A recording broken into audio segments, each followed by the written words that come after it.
Hey, this is a podcast. No, wait, it's a comedy podcast. Well, we tried to make it a comedy podcast, and it's not meant to offend anyone. So don't get offended, okay? And wait, there's something else. Oh, yeah, yeah. Listener discretion is advised.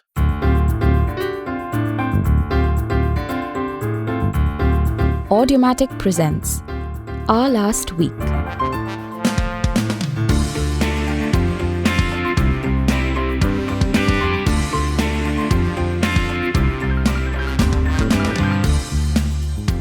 Kunal, Yeah. I didn't bring this up earlier, I should have.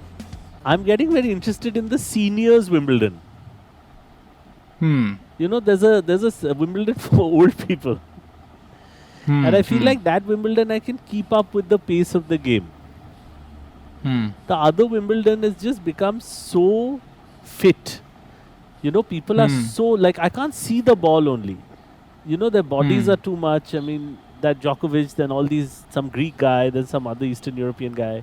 They're just too fit. Seniors Wimbledon and the Wimbledon for the less privileged, people on wheelchairs. That game I can keep up with. I feel like that game I identify with because at least it's at a pace that I understand. Because it's too aspirational now. Every aspect of Wimbledon, Correct. and whenever we watched any of these sports events as kids, they were always within our reach to be there as a participant. Leander Pace, You know? I mean, by example. Yeah. No, as in when I was 8 or 10 or even 12, 13, and by that time you should be getting on with it, but you always think, there's enough time, soon I'll be swimming for India. Yeah. Or I'll also be diving. Yeah. I'll be able to dive. I'll be the next, I'll be the next Vijay Amritraj or whoever it is or whoever's playing, or Leander Pace. There's time for Yeah. me. So when you're a kid, you're watching it like something that's within your reach. Yeah. Then in your 20s and 30s, you watch it as something that, I didn't opt for this. Yeah. I didn't get into this. But if I did, I could have been there. Correct. I could have been a cricketer. I could have been, a javelin thrower. I just chose not to. I became an actor. I just, Yeah. I became an actor. Whatever. I just chose that. Like, this is. But now, as older people, when you watch younger people doing these wonderful things, these fantastic things, you realize that firstly, it was never an option for you. Pipe dream. You were never going to be, it was a pipe dream. You were never going to be able to do any of those things. And secondly, it's so aspiration, it's like watching aliens now. Yeah. Like they're so beyond anything that you can sort of I remember when we were kids, lots of people would aspire to play golf, Yeah. and it was early days of Tiger Woods. So people like, you can be like Tiger Woods, whatever. Now there's a golfer on the circuit called Bryson DeChambeau, who gave up golf just to become a weightlifter. And he just jacked up his body, and he was 6'3", and he became this giant muscular guy. And now he hits the ball 500 yards, which is the length of a hole. So, in a golf course, a 500-yard hole takes at least 2 shots. So now, what Indian kid can aspire to that? Because it's something else now. The sport is not good enough for the player. You know what I mean? Like, there's always some hurdle. I mean, in Olympics, if someone could run 100 meters in 4 seconds, they would have then made it 200 meters. But they thought 100 meters was a good enough challenge for a person. Right? Now, what has happened is now, if the average length of a hole is not good enough for the golfer, because the golfer is like, this is nothing. So then the game has to change. The game has to become tougher. The then. game has to become, like, imagine if a 5-day test is played like a 1-day test. Should they now make it a 10-day test? Like, what are they supposed to do? Should an average hole be 1,000 yards? So we don't know what to aspire to anymore. Yeah. My heart was broken when Rohan Bopanna lost, Oh, okay. because he was a 42-year-old man Yeah. playing the semi-finals in the doubles, Yeah. and he's wonderfully agile, and all of that, and he's grey, he's got this full grey beard and this little bit of a sweet belly, Oh, very nice. he's very fit, but he's got this little tummy, it's really nice, and it sticks to his t-shirt and all And he of was that. playing And Wimbledon he looks on the court with an audience and everything. semi-finals, Wow. semi-finals of the men's doubles. There was not the seniors. The proper, the mainstream men's doubles, and I was like, yeah, this could have been me. Yeah. This was achievable. Why didn't I go there?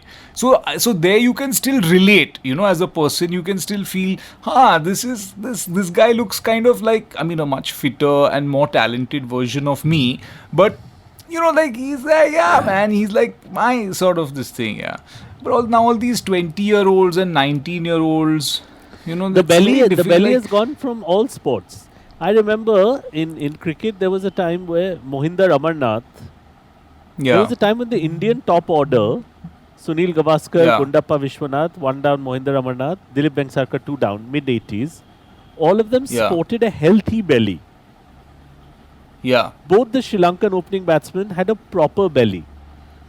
yeah, yeah. It was not frowned upon. No, as in, and the thing is that even in like, Sachin was fit, but he had he was, he had a little bit of a little chubbiness Little to fat, him, yeah. like a little bit of chubbiness. I'd say, in the current team, of course, you have Rohit Sharma. It's frowned upon, who's- and there's so much discussion because look at his colleagues, right? As in, Yeah. whatever we may think of them, physically, Yeah. look at Virat Very Kohli, fit. Jasprit Bumrah, it's Mohammad Shami, Well, it's just, Yeah. you stand out. Whereas in the old days, Rohit Sharma would be, in fact, he'd be one of the thinner members of the team. He'd be one of the fittest. And recently I was watching the test match in West Indies where you have Raheem Cornwall, who is a very large West Indian He's a big bellied player. spinner, right? He's very big. He's tall and he's huge. He's obese. Yeah, Okay, yeah. like he's very big. He's not just overweight. He's well overweight. Probably the largest cricketer I have seen on a Ever, cricket field. Ever. And I'm including I people. didn't know from- Raheem Cornwall was part of the West Indies squad. I thought he he- was. He is. Oh He is. wow! He's playing, and he's bowling very well, and he's a good batsman, and he's a good bowler. But I think that the charm, mostly, apart from his ability, which is decent, not spectacular or anything so far, is the sight. Yeah, Is the sight of a sportsman like that. yeah. And I know that this exists in things like bowling, even golf to a certain extent. Many years ago, people that you'd have, large-bellied men walking on a golf course playing golf. But leisurely sports, then you have things like shooting. You have things, where it isn't like curling. Like some of these things you had slightly, but cricket is pretty physical. And Bowling, batting is Fitness has come into everything now. Even shooters are fit. Yeah. Even everyone. there was Everyone. football. Maradona. There was a time where you could have a pretty good belly and still play football. Paul Gascoigne of Well- England. Nowhere near as fit as nowadays. Yeah, You look at a Harry Kane or you look at the regime now. They're quite. yeah. It was encouraged to eat a little bit, and like Javed Mianda, Yeah. the Pakistanis, quite a few of them had a bit of a belly. Yeah. Imran Khan, like those people, Clive Lloyd, he was like a school, he Later- was like a later vice years. principal of a school. Yeah. Like Yeah. if Clive Lloyd slid in as a vice principal to any school in the world, no one would question it. Yeah. But principal, he'd be caught out. He would be like, you're Clive Lloyd. You're that cricketer, huh? What are you doing as the Yeah. principal of Doon School? What are you doing here? You can only be the vice principal. There's something in slide in. Slide in. Yeah. Not all of them could do it. Yeah, that's true. It's sad because if the belly wasn't there, no, we would have succeeded. Yeah. You and I could have been something. Tell me this, when did actors become fit? Because that wasn't a requirement. See, it was never a thing. Like the very muscular actor, okay, was either in action films or he was used as a prop, Yeah. for the other actors to respond to. That, oh my god, look at this freak, Yeah. you know. Like even Arnold in his early movies, like people had to acknowledge his body, his The physique. body was a character in the story. The body was it was like, oh Stallone. my god, look at you'd have the shot of the chest and the shoulders of the legs. You'd have his body shots, so because it was a thing, right? You had to introduce the body, and that's why he was cast. But I'm saying otherwise now everyone, like every role, every actor, no matter what kind of this thing, everyone has a great It's body, a great body. Yeah. I mean that. but it's not a requirement. It's not. I mean, it's not a thing. I mean, Ryan, like Ryan otherwise, Gosling, like it's a full. Yeah. His body is a thing. No one talks about it as a Ryan Reynolds or any of these guys. Proper. I mean, it's not even. It's now considered that you. Whereas in the old days, there were some movie actors who could. Steven Seagal, if you Yeah. remember him, did a lot of action with full proper belly. and all he had height. He was what they call heighted. Yeah. Yeah. He was a tall, fat guy. He was a tall, portly sort of fellow. Like some Very could fit. get away, like Manoj Kumar. I don't think Manoj Kumar was very fit.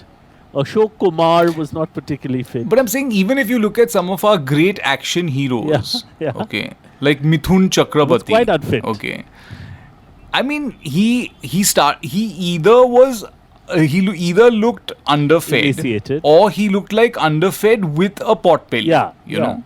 So there was Mithun, who was really thin, scrawny, and doing action, and where you had to buy, of course, that this, this guy is going to beat up this whole group of men, because I mean he's a hero, or you had to be convinced that this line drawing of a person with a pot belly is going to now take on. So in either case, he was your action hero. He was.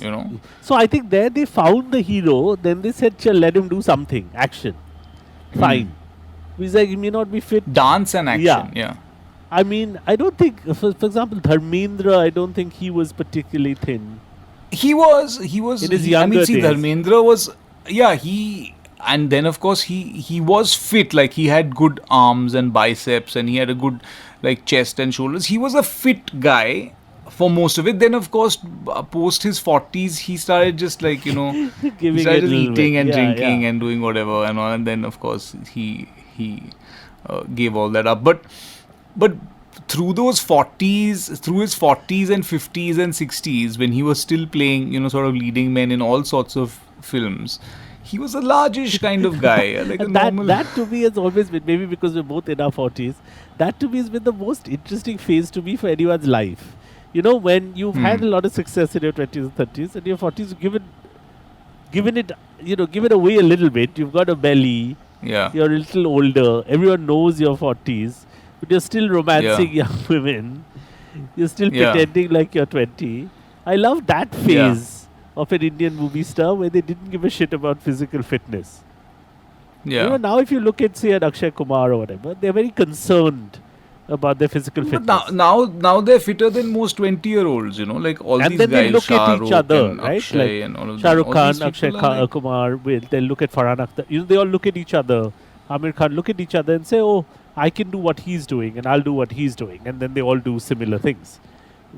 But I think that, see, sometimes when it matters to the story, it's nice to have the body, But sometimes it doesn't matter. It's not relevant Like, I don't- oftentimes to the story. But what used to happen in the early days, which I miss, which is why I like senior Wimbledon so much, is at some point in the 70s and 80s, the star didn't look around and say, "Oh, Amitabh Bachchan is fit, therefore I should get fit." He said, "I think I'm going to Yeah. have a drink." Yeah. And I want to reach that point in life where, I just be like, I'm at top of your game. There are certain requirements for me to keep playing this game. But Yeah. and there's a certain kind of demand on my body for this game. And I need to keep doing this to feed my family and keep this house. But I'm just going to have a drink now. Yeah. And I think I'm going to eat that tangri kebab now. and let's just see where life takes me from there. And then I'll hit a few balls. Yeah. And then I'll just hit a few balls. And then to go out into your battle, whatever it be, tennis, golf, acting, and pretend like nothing has changed. Same. That to me is very interesting. Is the guy who has that belly and he's still like college ka pehla din hai. You know, like that guy to me is much more interesting. In the South also tremendous. they've taken it to the next level. The South is the only place where they truly don't give a shit. Yeah. And people buy it wholly. Well, even the... Of course Chiranjeevi goes to college. You know, it's like, of course, he's a college-going lad. Yeah. You know, there's and no... even the lady loving him, who's 21, while the guy is 55, buys it. Yeah. Like, she could see this happening in real life. In real life also. She would not be concerned that this is an anomaly. Yeah. She would totally believable. So let's get into a break. Yeah, let's do a break. This is a break. This is the break. This is a break. Welcome to the break. What was it earlier? Not a break. That was not a break. This is a break. During this break, we would like to advertise a product. What should we advertise? Hands. Hands. Yeah. Hands. Without it, It's a little tougher. it's difficult. Yeah. Get hands. Yeah. Live life to the fullest. So, if you don't want to listen to shit ads like this, Don't listen to these ads. do something with your life. Yeah. Go to patreon.com, Yeah. where you will not have to listen to us talking nonsense. Yeah, and you don't have to listen to this garbage part of the podcast. This garbage part. You can listen to other garbage parts of the podcast. and you can listen to it ad free. for you to be on Patreon, get special episodes, merchandise, live shows, Yep. and many other benefits. Go to garbage. patreon.com // our last week. Bye. Bye. Now I'll talk for another hour, Kunal, so people switch off immediately. I think we can just do a low hum over here during the ad break. Shall I read the Hanuman Chalisa? No. That because that'll get offensive. Yeah. Offend. Yeah. To religious and non-religious people. And to people with ears. Exactly. Yeah. Khan. Zarurat hai. That should be an ad for Spotify. Khan. Leke aaye. Kunal, Yeah. what do you feel about people who get very irritated by saying, shit, now the flight is delayed because of the rains and I won't get there, and I'm like, are you one of those people that when you're up in the air, you've given your life up to God? You're like, I may get there, may not get there. It might mean the end of my life, and that's fine. Or I might get to the shooting and everything will go fine. But I won't overthink this. Are you one of those sorts of people? See, I can't say I'm unafraid of, death or whatever it is, because I haven't been confronted with it. It just depends on, like the moment, like I don't consider those moments risky. I don't feel that like I'm in any grave danger at that point till I'm dead. Yeah. Then when I'm dead, then I'll know that okay, it was risky. But I like, so the moment, like I'm saying that sometimes I fear injury quite a bit. Yeah. Yeah. I fear being like impaled or breaking a leg or falling from somewhere and hitting my head on something. I fear that. I fear living in pain, but I don't fear death as much. I think there's a great Woody Allen quote: "I don't want to achieve immortality through my work. I want to achieve it through not dying." Yeah.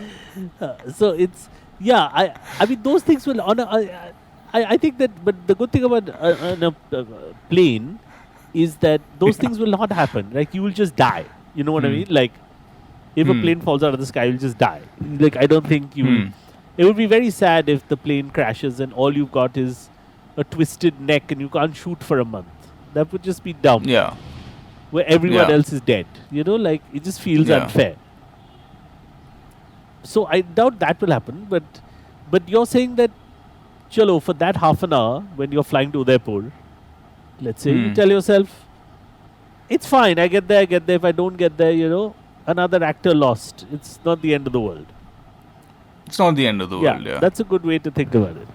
Why? Otherwise, what The is way I think about what's it, the your way I think about it is that I have died. Hmm. So that's why I don't usually make any plans on the other end of the flight Hmm. because I convince myself that I won't reach. Then when I reach, I get disappointed. I'm like, shit, I should have got that SIM card. You know, so then I find myself with a lot. Why was I counting on death? Death, I counted on you. You let me down again. That's what I mean. Is I don't 46 years I've been And trying. then I get to the other side, you're like, shit, I didn't bring enough underwear. Like, I don't prepare for the trip to be successful, as I've realized. Yeah. I get so perturbed by turbulence, I'm quite certain the plane will not get to the other end, that Yeah. when I reach the other end, I'm quite unprepared. Shit, I didn't bring enough pounds. Fuck. You know, it's that kind of stuff. That, is that a good way to live, you think? To start out the day thinking, I'm not going to get to the other end of this. Well, I think some amount of that might be nice. You know, like I think about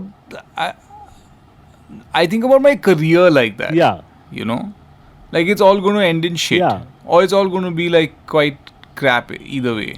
So, like, so if anything good happens, then it's always a surprise. Yeah. You know, but generally you're expecting everything to end. Yeah. So exactly what you're saying. So there's no point planning anything good or big or grand or whatever. It's all going to get shat on. It's all, you know. But it's, what is? But I'm that curious. I'm curious to know now. What is that moment of achievement that you think will be your crowning glory? Because you don't particularly give a shit about awards. Like for me, sometimes the only thing I can think of is I get dreams. You know, where old governor generals of East India Company show up in my dreams. Yeah. Like Arthur Wellesley or Right. Hastings or Clive. And sometimes they tell me, you should tell our story. And I feel compelled sometimes because they show up in my dreams telling me to tell their Yeah. story. And that sometimes propels me to do work. You know? Yeah. I feel like, do you have something like that? It's like, if you do this, you know, then that's it. You would have done it. No.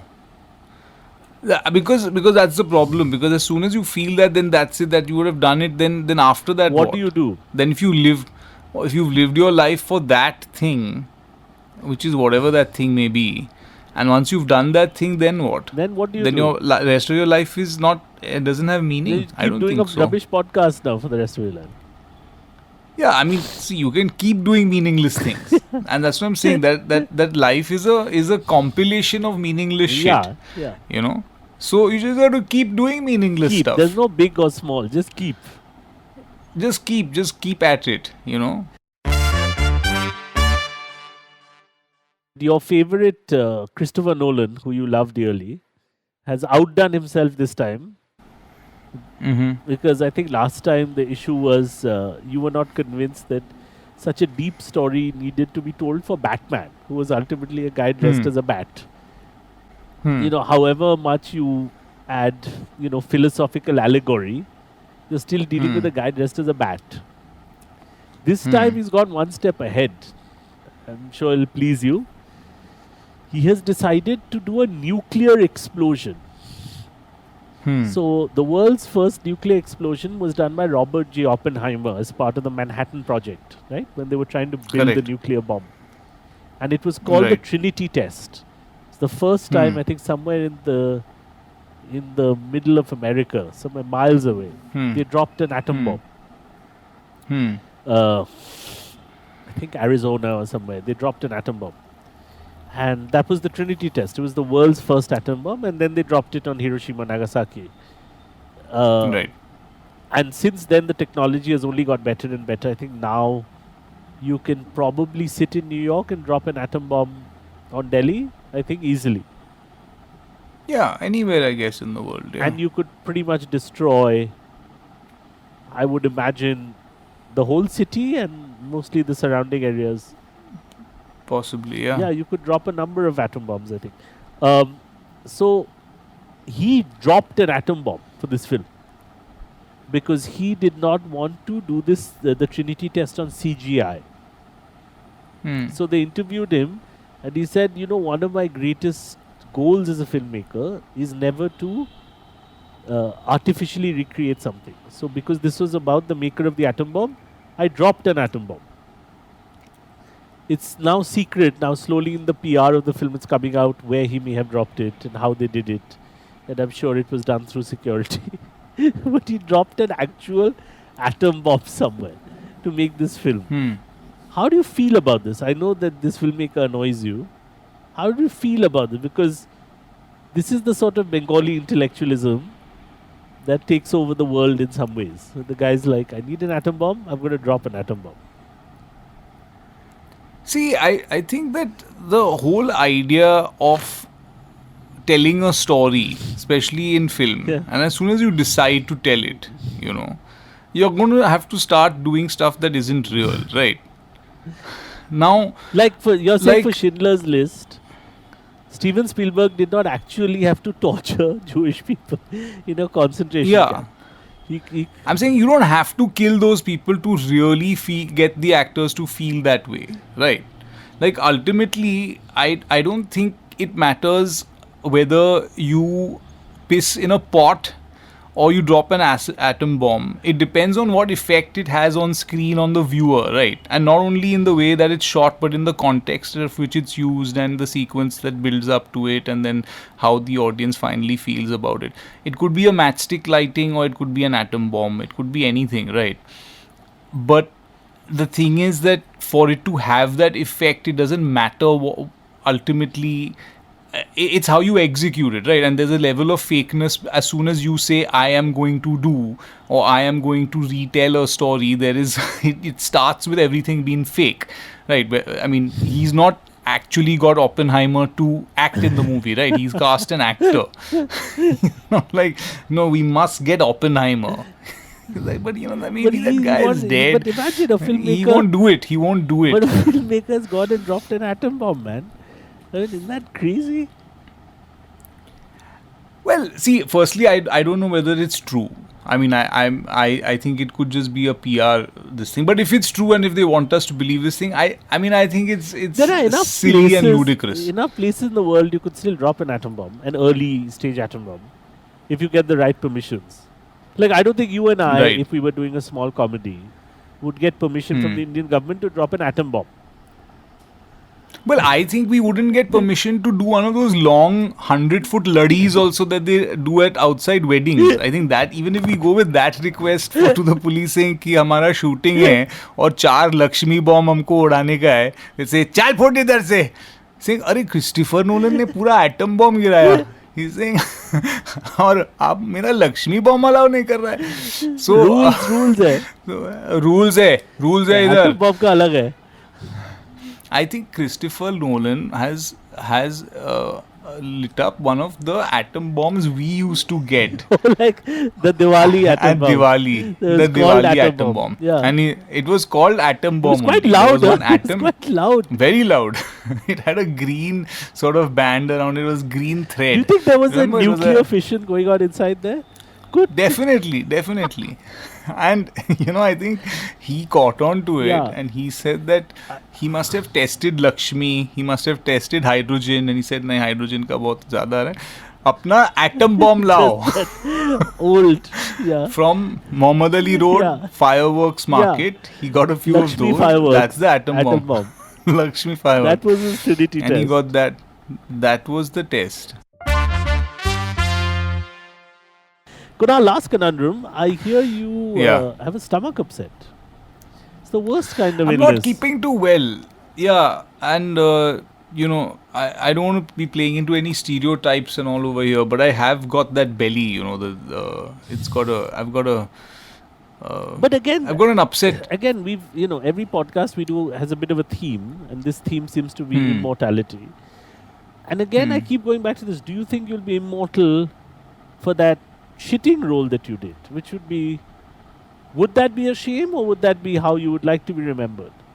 Because now on this podcast, immediately people will relate this conversation to how many images there are of you in the internet, out in the world, of just shitting a lot. And you've done loads of other work Yeah. Whether it's better than shitting, I don't know. That is up to you to decide. You know, I think I might be remembered most for taking a dump. Yeah. But the thing is that that, that it's ironic because Yeah. I genuinely feel if anything's going to kill me, it's going to be my stomach. Yeah. You know, like I feel that it's genuinely like my Achilles heel. It messes with me all. So you know, it's gotten me fame. It's gotten me recognition. You know, it's gotten me Everything. You know, everything, a career, so to speak. But I think the great American writer Charles Bukowski said, find something you love and let it kill you.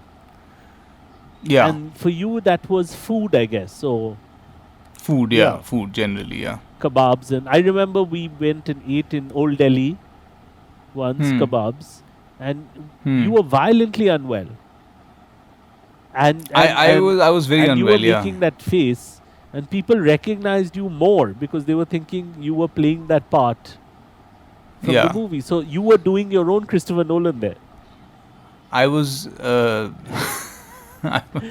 sort of. I wasn't. I didn't give myself an upset stomach to play the role. No. But you had a nuclear I guess explosion people going on inside you, inside me. Yeah. similar to what the public had seen before. Yeah. A fusion bomb. That was another bomb that they had. at the Fusion time. bomb. Fusion Yeah, bomb. that's a big one. Yeah. Have you ever been? They had all. I think. Have you ever been recognized in a toilet? Yeah, I've been. I mean, not when I'm sitting on the pot. Obviously, I'm alone. But many times when I'm in the loo taking a leak or whatever it is, of course someone recognizes, and then you look across, and then they say, "Ah, you from that." Of movie." course, Yeah, you will be in a like, yeah. toilet. Of course. Of course. What a thing to see you here. That kind of thing. It's hard, right? Because imagine if, say, you're famous for playing a army person or a pilot. Yeah. And people are like, "Hey, you're here without your uniform." You know, I think sometimes it's hard because people only know you from that thing. Yeah. And you tell them, "No, I'm allowed to be sort of like this. I'm an actor." Also, the downside of being known for something like that, or for comedy in general, you know, and I think that in my case more so because, I mean, whatever, it's just very, is that people have a certain sense of casualness with you. Yeah. You know? Like, hey, you are, yeah, I've seen it. Whereas, you know, if you do more dramatic roles, or if you do more serious roles, or if you do, like, you know, more, I'm not talking about leads or this thing, I'm just talking about more intense roles. Then people are a little more skeptical, you know, about like, or if you play more villains, for instance, then people are a little bit more, hello, sir, how, you know, we really enjoy but if you're a comic, I for think example, there's a certain... if you met, say, Danny Denzopa in a toilet, you know, chances of someone smacking him on his ass is not high. Danny! Fuck! But they'll do it to you. Danny boy! They'll do it to you. They'll do it to me. Kunal, they feel. Guys have put their arm on my shoulder and all while I'm taking a leak and all. But chances of, say, them doing it to Sir Nasruddin Shah, limited. Less. Nasir, how are you? You know, not that high.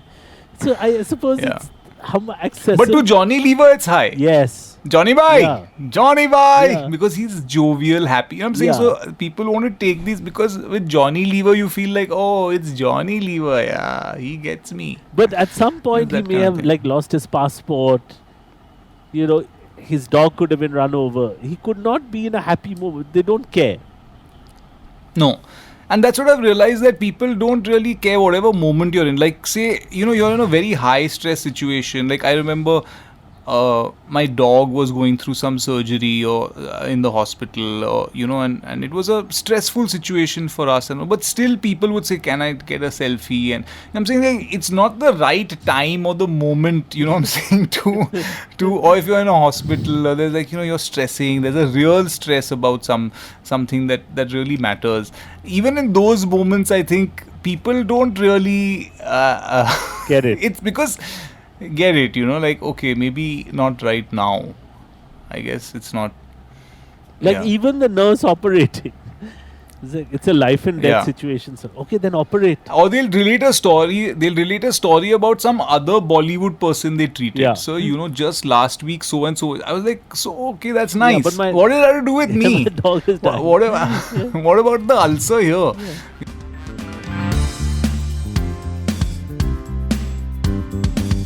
This is our last week, Kunal. It's been good. It is our last week. The monsoons are here, the rains are here. Write to us at ourlastweek at audiomatic.in. You can find us at patreon.com/ourlastweek. We are now going to do a series of recordings in the studio, and hopefully, Kunal, Mhm. if we can convince our producers, we'll do some live shows, at least in Bombay. Yes, And we must. look out for our dates for that and come see us. It'll be somewhere in Bandra, we think, or not. But it will be Mumbai, and it'll be great to see you. Or it could not be there also. Or there could not be It shows. could not be shows. There could be shows, there could not be shows. It won't be in your house. You'll have to come to a place, and we'll let you know. Basically, it could be anything or it could not be anything. Could or it's just, couldn't be anything. we may or may not do anything. Yeah. Yeah. So- But what I expect for our listeners is this is what they expect from us. Nothing. Yeah. Nothing. You were listening to Our Last Week, produced by Rajesh Tahil and Avdut Khanolkar, hosted by Anuvab and Kunaal Roy Kapoor, assistant producer Akanksha Kadam.